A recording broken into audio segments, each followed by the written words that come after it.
Hello and welcome to another divorce discussions conversation. And today I'm really excited to have a chance to speak with Alice Dartnell. And she has an amazing ability to help people deal with time management, organization, energy management, and really getting your mindset focus so that you are being the most productive and most successful person that you can be, which is really critical whenever we're going through times of stress. So, Alice, welcome. Oh, thank you so much for having me. I'm so excited for this. I know it's been in the diary for a while, so I'm really excited that we're here today. Yeah, so I barely scratched the surface of what you do, Alice. Can you tell us a little bit about how you help women through dealing with any kind of things that are going on in their life, and also why you made this your area of focus? Yeah, it's a really great question because time management is a different one for someone to specialize in as a coach. But for me, I've always had a passion for time management. Um, and this is because unfortunately, when I was younger, I suffered really badly from like a depression.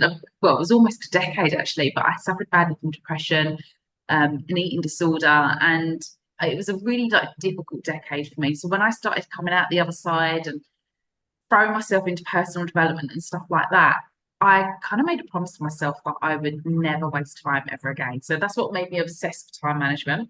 But I kind of took it a little bit to the extreme. And then I got myself into that place where I never felt good enough. Like I could always do more. I had to be productive. If I wasn't using my time productively, then what was the point? So I found it hard to switch off.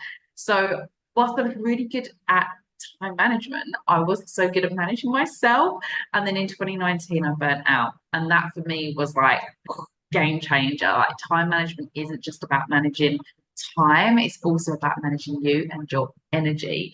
So when I started my business in 2020, I was like, I know that at my core, I want to help people with their time management. I'm passionate about creating a life by design, making most of your beautiful hours, but I don't want people to do it in that hustly, grindy, sleep when I'm dead culture because that is what burnt me out.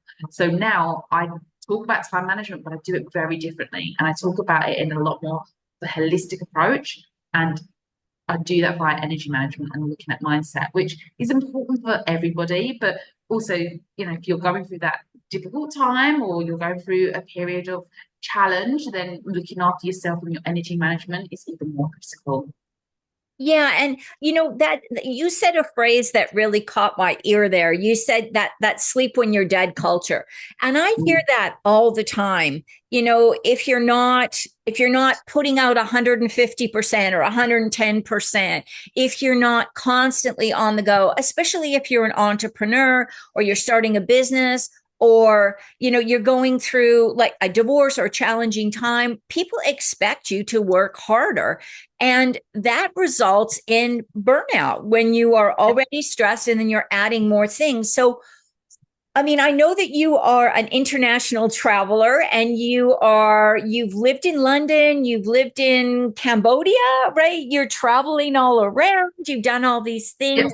Is that more of a Western philosophy, or do you see that sleep when I'm dead kind of mentality all around the world? Because I'm going to defer to you because you have that expertise. Oh my God, great question. No one's ever really asked me that one. I personally, this is my own take. This is not like based on research or anything like that. My take is it is a Western thing. And I think it has developed over the years.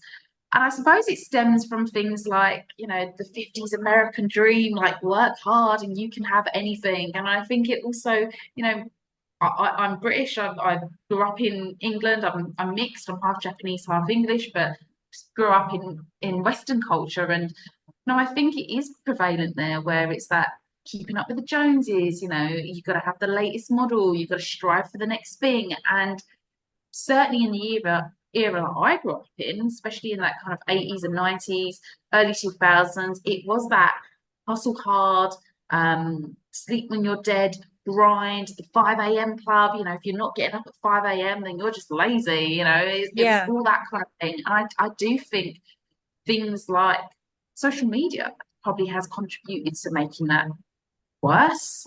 And I do see that more in the Western world than I do in other parts of the world. Right. Yeah.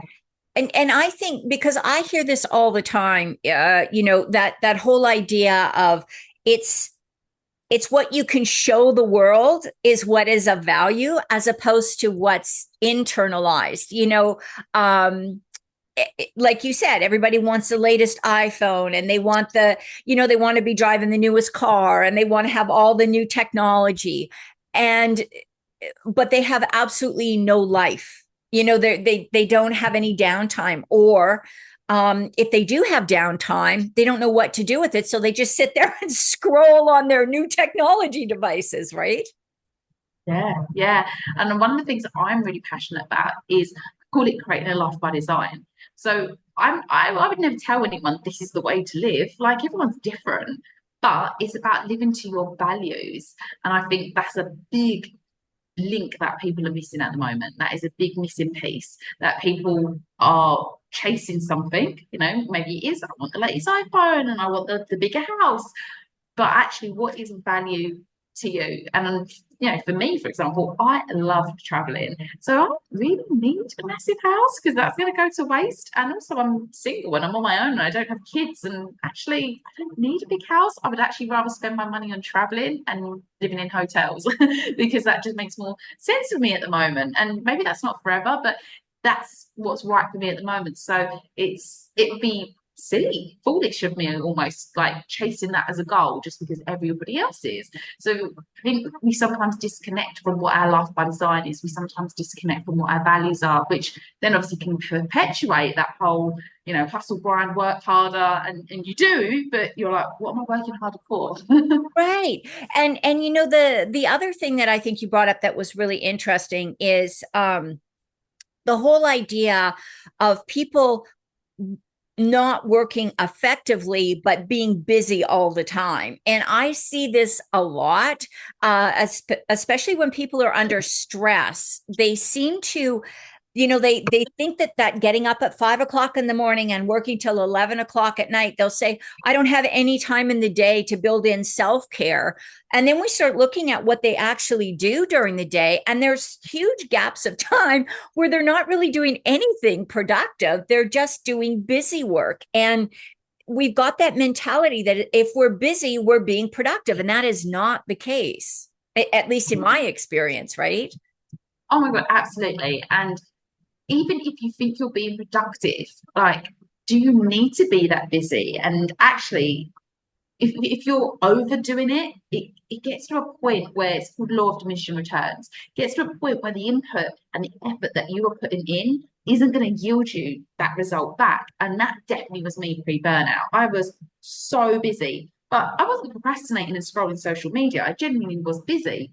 But I was choosing to make myself busy as well. So I was doing, kickboxing and competitions, and I set myself goals to like read a book a week because that's what leaders do. And I was on the board as a trustee for a charity, and you got after work drinks and your relationship. And I would be that person that made everything from scratch. If I was going to go to your house and bake cookies, I'd have to bake my cookies from scratch because I had this like perfectionism mentality and just stuff like that. Like, all these little things add up.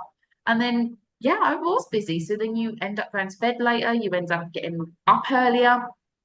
And then the burnout taught me like, did I actually need to do all those things every single day? Because was it really productive? Right. So, if something isn't bringing you joy and if it's not aligned to your values, if it's not moving the needle forward, it's probably not productive. Productivity isn't just like pumping stuff out. Productivity isn't just like ticking things off the to-do list. And I think it gets to that point as well where you're so exhausted, you're taking twice as long to do stuff anyway. Or you are going to pick up the phone and procrastinate and like, oh, we've just lost an hour to Facebook. So Well, yeah, and I think it's an issue. Yeah. And I think that what you said right there is really important because there are lots of things that either we don't need to do in our day or we don't need to do them every day, or we can delegate them to somebody else. And I see this a lot of times, especially with my clients, because most of them are going through divorce. What they will do is they will become, because I work mostly with women, so super mom, and they are going to take on every Yeah. single thing. So they're working a full-time job and they're overcompensating for the divorce by becoming like a helicopter mom that just does everything for the kids. And that's not healthy for mom, and that's not healthy for kids either. There's nothing wrong with children having some responsibility, keeping their room clean or helping out, depending on their age, of course. But how do you help people recognize that they're not using their time and their energy effectively? Yeah. So for me, there's quite a few elements to it. The first one definitely is a mindset shift. For me, I had to have that mindset shift away from just looking at my time to looking at my energy as well. And also that mindset shift of, you know, don't almost like we badge our worthiness on how much we're doing. So I am a good person because of all these things that I'm doing. And obviously, we all want to be good people. We all want to be good humans, but we've got to be careful we don't take that to the absolute extreme because then I can never switch off because it was like, oh, well, I can't just sit around doing nothing because that's not productive and, I have to make myself worthy. So it really does require a mindset shift to think about time differently. And also, that then starts interplaying into your life. So things like, people that say, I haven't got time for self care, I haven't got time to go to the gym, I haven't got time to make a healthy meal from scratch. You're saying you haven't got time, but actually, what you're not seeing is that's going to give you back energy. So, actually, if you just did a 15-minute walk or you did 10 minutes of meditation, that would buy you so much more time back later because you've got better energy.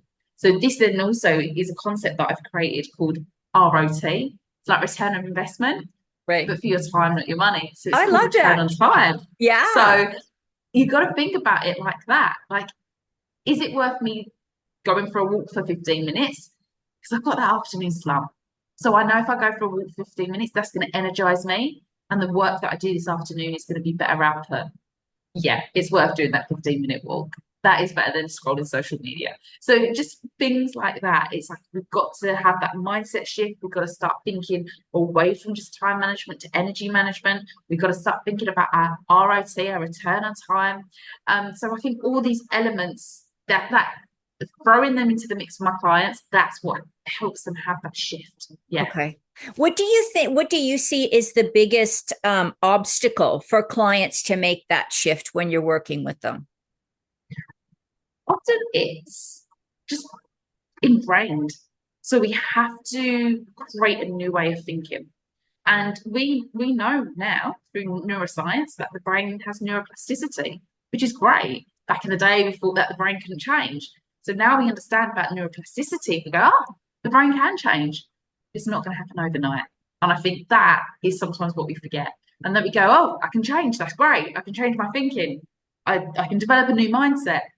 But if you've been thinking a certain way for 35, 40 years, it's probably not going to happen overnight. So you are probably going to move back to your default thinking because that's your default mode. So you do have to be very persistent. You do have to practice like any habit. You've got to keep Right. doing it, right? You've got to keep repetition, repetition, repetition. So you do have to challenge yourself. You do have to change the way that you think. And this is why people end up, in coaching programs or hiring a coach or a mentor or accountability group or something like that because it doesn't happen overnight. So I think that is probably the biggest obstacle is that people know they can do it. We know that, oh yay, neuroplasticity, we can change the brain and the way we think, but it doesn't happen overnight. So then we lose interest, motivation, or it's like why people give up on a diet within a week because they don't Right. see the results. And Right. yeah, Yeah. that's just how we are. Yeah. And I think that's part of I think it's some, in my experience, in my life, it's a bit of a generational thing because I know My parents were very much work hard, play hard. Like we had times, we grew up on a farm part of the time. And so, obviously we had to get up early. We had to do certain things in certain seasons. There was kind of a time limit on what we could do. But my parents always had downtime, like where we would do play games as a family, or we would go for a walk, or we had a small lake on our property, so we would go canoeing or things like that. So in my family, that was always, we might work hard for a week, but then we knew there was going to be downtime coming. And I see so many people now who don't plan the downtime. And I'm wondering, like, I've seen so many people now that use apps where they literally schedule downtime in their day and it pops up on their calendar. Do you find that's an effective way to start getting this mindset shift, or is that something you recommend for your clients? Yeah, absolutely. Because one of the struggles that I had, so obviously I was on my journey and I was like, oh God, I burnt myself out. It's not just about time management. I need to change it. Then I started discovering that, there was another way. And that's how I came about with all my principles on energy management. But one of the things that I struggled with is allowing and giving myself permission to do the energy management stuff. So logical Alice was like, yeah, this makes sense. But, Alice that I've lived with for the last, I don't know what it was, like 35 years, that ingrained way that had always been thinking, that's not going to change overnight. So for me, it was like, okay, well, how do I make it productive? Like, how do I make my downtime productive? Because that was my issue. Everything had to be productive. So then I reframed it and I was like, okay, well, I'm going to call it recharge time. You've got to recharge your phone and your batteries, or even just things like an athlete. An athlete does not train every single day. Even an athlete takes rest days. So I kind of started to reframe it and see it like that. And now it's like, okay, that seems productive because I'm replenishing myself, I'm recharging the batteries. That makes sense. So the next step for me then was like, I need to plan that in because if I plan it in, it's scheduled. And again, it feels more productive than just, oh, I'm tired, so I'm going to take a break, which felt for me like a bit, I don't know, maybe I was procrastinating or maybe I wasn't working hard enough. But if you scheduled it in, okay, it feels like it's more legit. And just for me, that worked. So not everybody will need that, but if you are struggling like I was with just downing tools and having that downtime, absolutely plan it in. And then as well, you can alleviate some of that guilt we sometimes feel of like, oh, I'm not hustling hard enough, I'm not doing enough. Like, no, you've planned it in. This is, Sunday you've scheduled time to go for a walk with your family. Enjoy it. It's in the diary. That's what you've planned.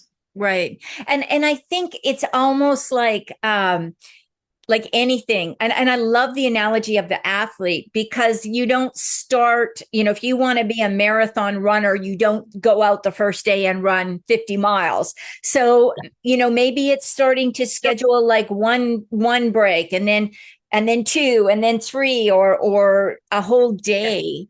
And I'm guessing that once you start regularly scheduling those, that eventually it becomes, like you say, your brain becomes used to it, you expect it, and then you can kind of wean off using the app because you're naturally going to be into those behaviors. Yeah. Would that be a fairly natural progression for most people? Yeah, I think so. But at the end of the day, if the app helps you, then use it. I'm all for making use of things that are going to make your life easier. And if it helps you take the thinking out of it, it helps alleviate some of that guilt or whatever, yeah, go for it. If you don't need it because you've ingrained such a habit now, that's also brilliant. But Yeah. I think it's really about like finding what works for you. And I Yeah. think that's sometimes where we go wrong is because we try to copy or like this is the right way to do it. And then we beat ourselves up when it doesn't work and then we give up. But it's always about whatever it is, time management technique or an energy management technique, you've got to make it work for you and your life. Yes. Yeah. And I think that's the key. And that's why having somebody like you as a coach to help people um, discover what is the right combination, because you don't know what you don't know. And if you've never thought of ROT, I love that, by the way. If you've never thought of that and you've never thought of your energy levels as something you need to focus on, then it's pretty hard to just start doing it unless you have somebody to guide you through, what are some options? Well, what do I need to think about? So, Alice, you have shared a ton of information, and this is such an important topic, whether you're going through a divorce or whether you're a busy mom, a busy wife, a busy woman, or even a man. I mean, men get stressed out and get overworked and don't give time for themselves as well. So, Alice, if people want to reach out to you, find out more about what you do, what's the best way to contact you?